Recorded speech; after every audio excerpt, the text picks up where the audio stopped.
Hello, everyone. Now, I know that it's hard to keep up on top of what's going on in the Holy Land, but if you want to know more about what's happening here in Israel, I'm Aaron Porras, and this is the Weekly Review. Well, Israel is a little more than halfway through what Israelis had hoped would be a 3-week nationwide lockdown. Now, the Prime Minister is saying it could last even a month longer, adding that it could take up to a year to completely come out of. אני רוצה להגדיר את השלבים. אנחנו כרגע בסגר, 3 שלבים. סגר על הדרגות השונות שלו, שגרה עם בדיקות מהירות וחיסון. ואנחנו רוצים להגדיר את המעברים, איך אנחנו מגדירים מבחינה כמותית, מעבר מכאן לשם. Cases continue to spike despite the measures in place until now. Since Wednesday, the health ministry reporting 8,919 new cases, with more than 200 on ventilators. Israeli hospitals are over capacity, and doctors on the front lines are desperate for concrete solutions. After a grueling hours-long meeting on Wednesday, Israel's COVID cabinet decided to buckle down and tighten those restrictions and increase resources. הכנת מערכת הבריאות גם לחורף, גם לעליית התחלואה. אנחנו עוברים מ-700 ל-1,500 מיטות לחולים קשים. הדבר השני שאנחנו עושים זה הסברת מסכות מסיבית. אנחנו מתחילים עם סרטונים בנושא הזה, אתם תראו אותה. Meanwhile, Israel's parliament voted to limit protests in the country, which have been ongoing for months over Netanyahu's corruption charges and the government's handling of the coronavirus crisis. The new legislation outlawing protesters from going further than 1 kilometer from their homes. While officials claim this is crucial for flattening the curve, many lashed out, calling the move undemocratic. Demonstrators argue that this is a ploy to curb the protests, which have been growing in numbers and aggression each week. Netanyahu says there is absolutely no political motive other than stopping the virus. Protesters still came out Wednesday, despite the ruling. Moving on, it's Israel's turn to address the United Nations this week, and Prime Minister Benjamin Netanyahu did not disappoint, revealing to the assembly in a pre-recorded video an alleged Hezbollah missiles factory in the heart of Beirut. Hannah Rifkin reporting. Israeli Prime Minister Benjamin Netanyahu revealed in his annual UN General Assembly speech on Tuesday a second precision-guided missile project site in the Beirut neighborhood of Janah, the site being located very close to the Beirut port and just east of the city's international airport. Netanyahu, therefore warning of a potential repeat blast, like that of the Beirut port explosion August 4th, which killed 200, injured thousands, and displaced nearly 500,000, especially as the new alleged site sits side by side with 2 gas company buildings, a gas station, a church, a medical center, and tons of civilian housing. I say to the people of Janah, you've got to act now. You've got to protest this. Because if this thing explodes, it's another tragedy. I say to the people of Lebanon, Israel means you no harm, but Iran does. Iran and Hezbollah have deliberately put you and your families in grave danger. And what you should make clear is what they have done is unacceptable. You should tell them, tear these depots down. Just a few days ago, one of these depots exploded at Ein Kana in South Lebanon. And that is why the international community must insist that Hezbollah stop using Lebanon and Lebanese civilians as human shields. Hezbollah leader Hassan Nasrallah, on the other hand, denies the claims, saying that he would have no hesitation in informing the public if that was indeed the case. إنه لا نحن ما بنحط صواريخ لا بمرفأ بيروت ولا حد محطة غاز وبنعرف جيدا أين يجب أن نضع صواريخنا. Then, just to prove it, Hezbollah opened the doors of the supposed site to a crowd of journalists. The IDF, however, also insisting on the existence of these sites, tweeting out their coordinates and revealing 2 additional sites built under civilian apartment complexes, while urging journalists to check them out before they were cleared away. UAE journalist Ali Alamin, who is based in southern Lebanon, likewise telling Arabic media that, quote, everyone knows where the weapons are. Weapons in villages and cities is now an issue of life and death, end quote. And that, quote, it is neither justifiable nor acceptable, end quote, for Hezbollah to have weapons stored there. The precision-guided missile project's known goal is to transform a large amount of rockets into precision missiles, which would make it more difficult for Israel to defend against Hezbollah strikes. So, will the world stand with Netanyahu and his pleas to stop Iran's proxy progression in the region? Either way, one thing is for sure. The Israeli premier will not stop until they do. Moving on, Israelis and Palestinians marked the 20th anniversary of the Second Palestinian Intifada over the weekend. Hannah Rifkin with the details. The start of the 21st century was a bloody one in Israel, with the Second Intifada, or Palestinian uprising against Israel, beginning in September 2000. And intent on attacking Israeli civilians through guerrilla warfare tactics and suicide bombings, the conflict would go on to last for a full 5 years, claiming the lives of over 3,000 Palestinians and 1,000 Israelis. But 20 years now pass since the conflict began. Where do Israelis and Palestinians fall on the topic of regional peace? Well, Palestinians are seemingly most conflicted. Through violence resistance, non-violence resistance, violence versus non-violence. Friends saying, oh, we should do violence resistance. Friends saying, no, we should just stand peacefully. We should try to coexist. And then growing up between that contradiction, actually wanting to, what's right or wrong, it got me to the point of thinking that existing as a Palestinian is resisting, growing up to be a strong, powerful, intellectual person who has a sound, who has an idea and an aim, is resisting at these days. It stopped being just going against the occupation, but focusing on ourselves a lot. As for the Palestinian leadership, in apparent attempts to strengthen support among the population, PA President Abbas has now announced plans to hold general and presidential elections in 6 months' time, the first legislative elections in 14 years. This, while Abbas also calls upon the United Nations to lead a, quote, genuine peace process, end quote, between Israel and the Palestinians, but few believe the rhetoric.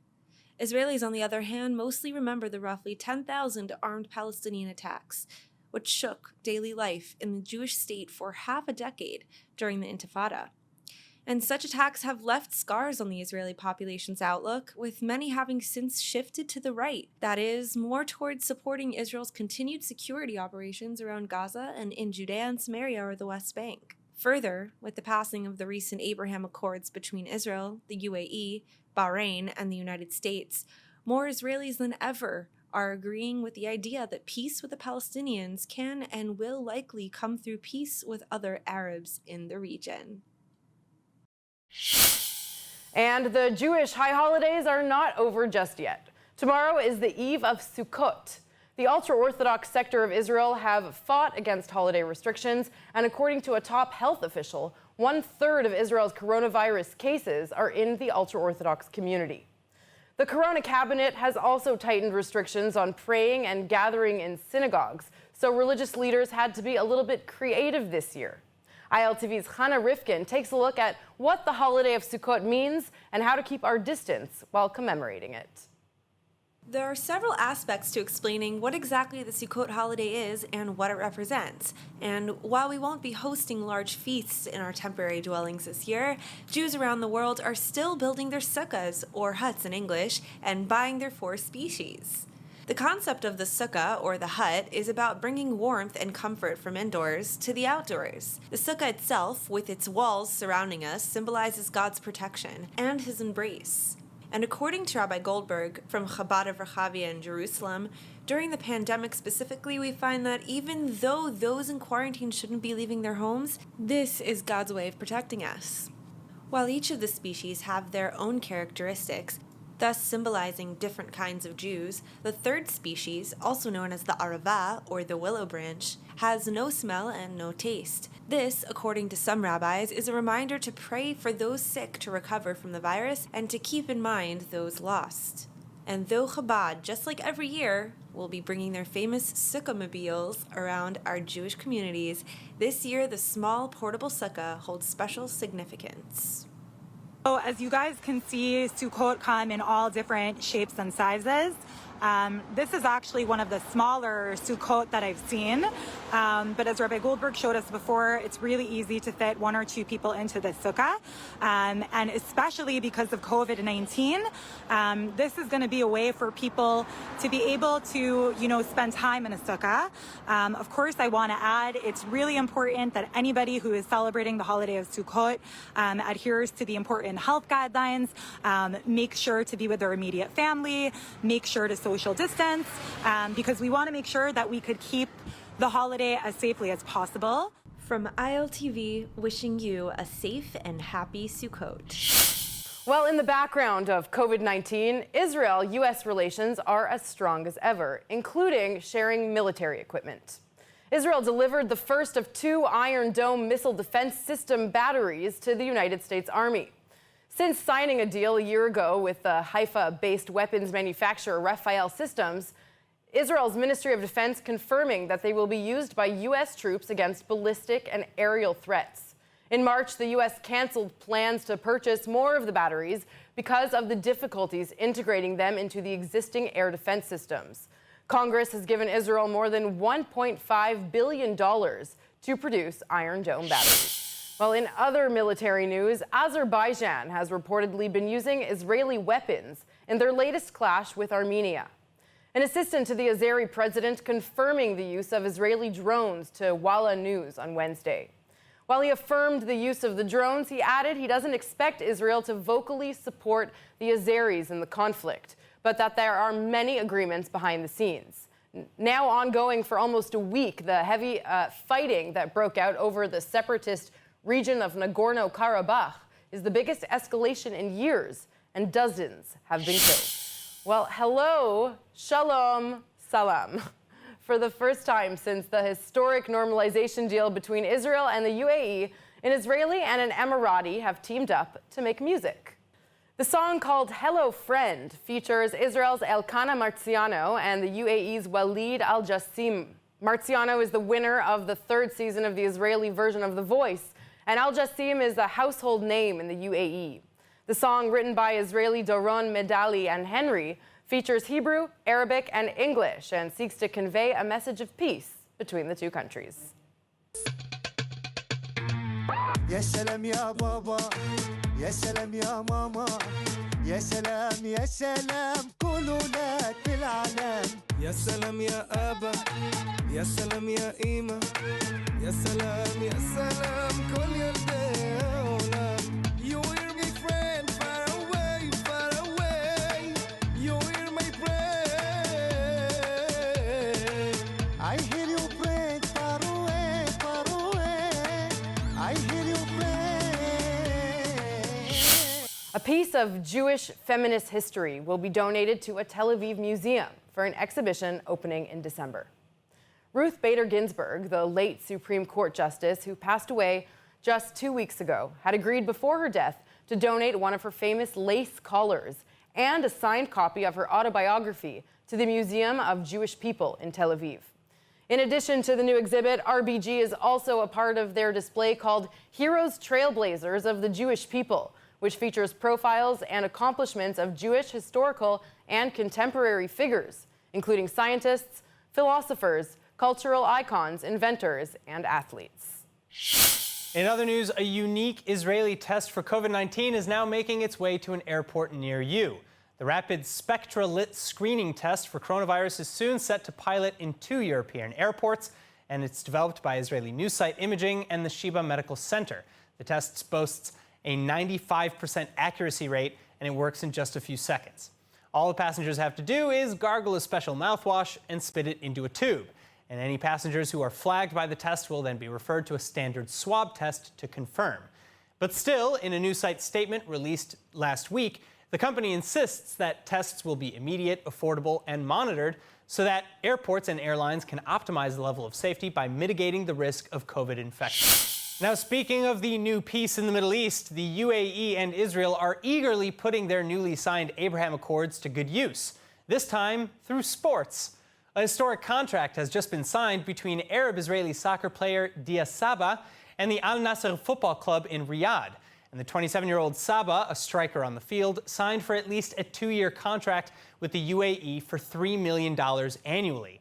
Now, Saba is the first Israeli to play for the UAE team, but hopefully not the last, and vice versa.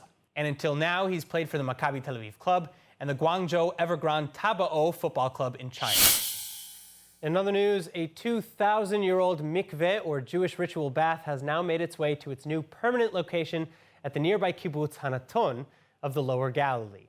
Discovered in the first week of June this year during preparations for a highway's construction, the mikveh at Netivei Israel sat at the heart of a Roman-era farmstead, a farm that was destined to be destroyed by an earthquake 1,700 years ago and abandoned 300 years after that.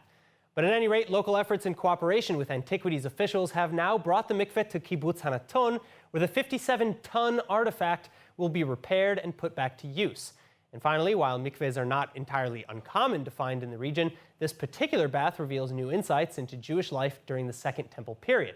Specifically, it's the first hard evidence that there even was an established Jewish settlement in the area at that time. Archaeologists explaining that until now, it was considered that the Jews in the Roman period did not live in any farms outside of the major villages or towns. And now, with all the juicy details surrounding this incredible archaeological discovery, it's time for Can You Dig It with tour guide Anat Harel.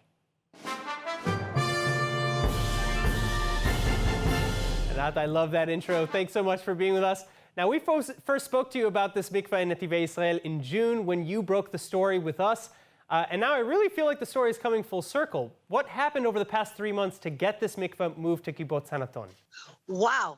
So the day after we had our interview on ILTV, we started to raise money. We went crowdfunding. We raised money all over the place, especially in the United States and abroad. And we started talking to all kinds of organizations with the Jezreel Valley Regional District, and the Israel Antiquities Authority helped us out a lot. And then we even managed to get to the Prime Minister's office to a thing called the Heritage in Jerusalem Fund that decided they're going to help us because everyone realized this was an amazing thing to save. We had to save this mikveh from being covered up by concrete. Absolutely. Well, and then I understand now that it's being moved to kibbutz Hanaton nearby and that they're actually going to put it to use. Well, you see behind me, it's right behind me. What happened yesterday, after 3 weeks of sawing it out of the ground, it was in limestone. The bedrock was limestone. They sawed it out. They lifted it up. They brought it all the way to the kibbutz, and they placed it right here behind me next to the mikveh that we have. We have an active mikveh on our kibbutz. We are a religious kibbutz, multi-denominational. We have a mikveh that is open to everyone. And so that is why it was so important for us to bring it over here and lay it about 25 yards away from our mikveh.